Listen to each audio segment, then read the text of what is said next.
Vikings were likely incels, not the sexy kind of Netflix Vikings that you think from the TV shows. The Vikings were incels. The Vikings were incels. That is the stupidest thing I have heard in a the Vikings were incels.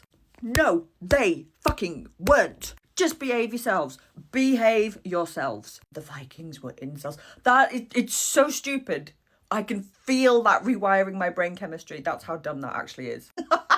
The Vikings were incels. Marriage was almost ubiquitous in Norse cultures, in Viking communities. Almost everybody would have been married. So the men going on those raids when they started raiding in 793 AD were almost certainly married, and we have evidence that they took women on the raids with them. The reason that he's making that rather extraordinary claim is because of a really ancient myth that accompanies the Vikings, is that they were raiding to get women. We will take women back to Scandinavia with us. We've run out for some reason. That myth goes back to the 9th century AD. It was so prevalent in the Anglo-Saxon world that there was a group of nuns in an abbess somewhere who took preemptive action and cut their own noses off.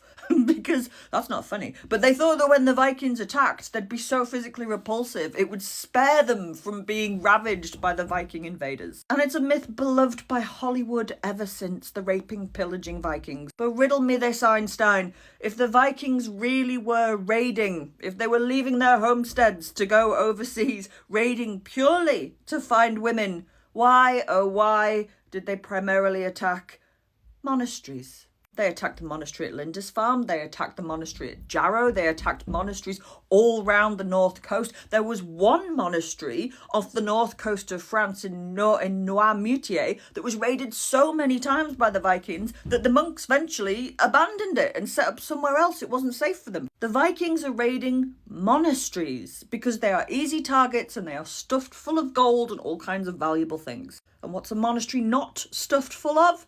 Women. Now, of course, there was some interbreeding going on. There's plenty of evidence for that. We even know of a Viking leader who fell in love with an Irish woman, wrote all kinds of nice love poetry about her. But they were motivated by money and land expansion. It's the oldest and most common reason for land grabs in our history. It still happens to this very day. Russia. The Vikings were raiding for money and resources and land and the shiny things, but they weren't doing it to get laid. I mean, they probably got laid as well along the way, but that wasn't their primary motivation. Viking culture, from what we can tell, was quite sexually relaxed in a lot of ways. Women could divorce their husbands relatively easily if things weren't going well, and pretty much everybody was married. So it wasn't that they were involuntarily celibate. They wanted the nice shiny things that the monks had, and we have evidence that they took those nice shiny things back home and gave them to their wives. How do we know that? Because they were buried in the graves of those women. And that might have helped a Viking get laid. I can't pretend that that wouldn't have been the case. But the Vikings were not raiding because they were involuntarily celibate.